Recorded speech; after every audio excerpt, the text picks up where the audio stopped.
शुक्रगुजार हूँ इस वक्त के लिए और आज के ख़ास तौर पे इस दिन को मनाने के लिए और अपनी तंजीम के लिए बहुत शुक्रगुजार हूँ।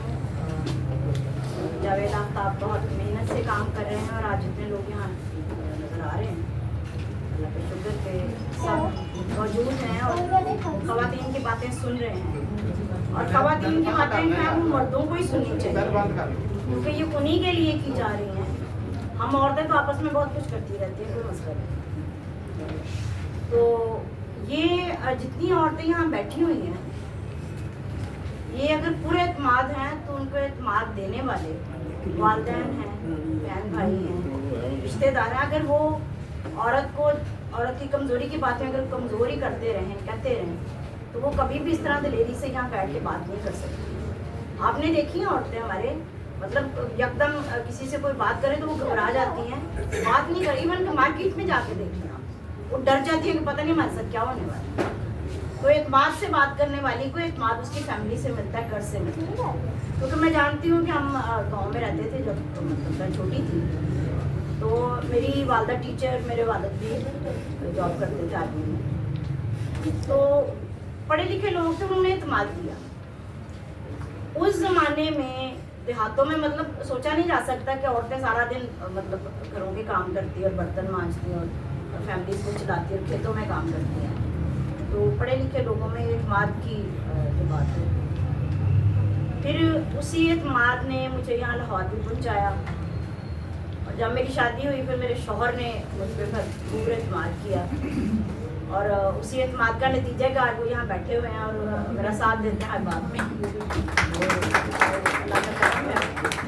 तो हमें अपनी औरतों को, अपनी बेटियों को एतमाद देना है सबसे बड़ी चीज़, ताकि वो इस मुआशरे में, इस दुनिया में, इन तलखियों में, इन मुश्किलात में वो एतमाद के साथ उन रास्तों पे चल सकें जिन पर वो चलना चाहती है। हमें उन पर एतमाद करना होगा, हमें उन्हें एतमाद देना चाहिए। अगर हम बाप हैं तो अपनी बेटी को एतमाद, अगर हम शौहर हैं तो बीवी को दें, अगर हम भाई हैं तो अपनी बहनों पे एतमाद करें।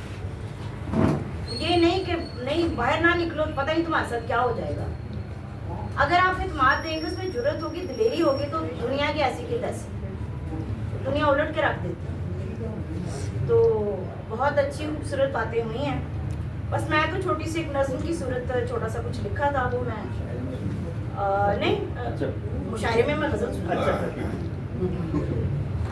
कैसी आधी गवाही है जो पूरी गवाही को जन्म देती है। कैसी आधी गवाही है जो पूरी गवाही को जन्म देती है। कैसी कमजोर है जो ताकतवरों को जन्म देती है।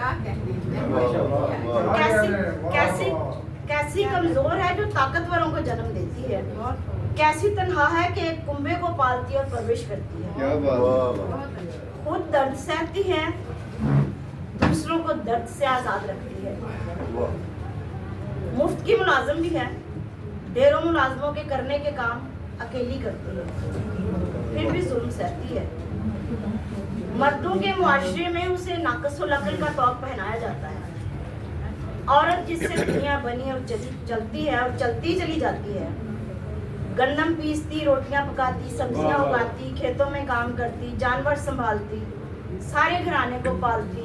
ये नाजुक सी औरत अपने अंदर लोहे और पत्थर से ज्यादा मजबूत है। कभी आपने सोचा बच्चा पैदा करते हुए कितनी तकलीफ होती है।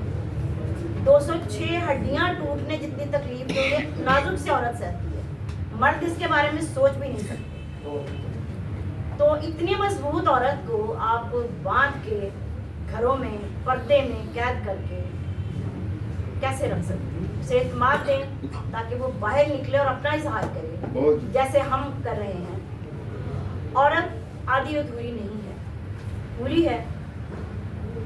उस पर पूरा एतमाद कीजिए, उसे एतमाद दीजिए, देखिए वो दुनिया को कितना खूबसूरत बनाती है। बहुत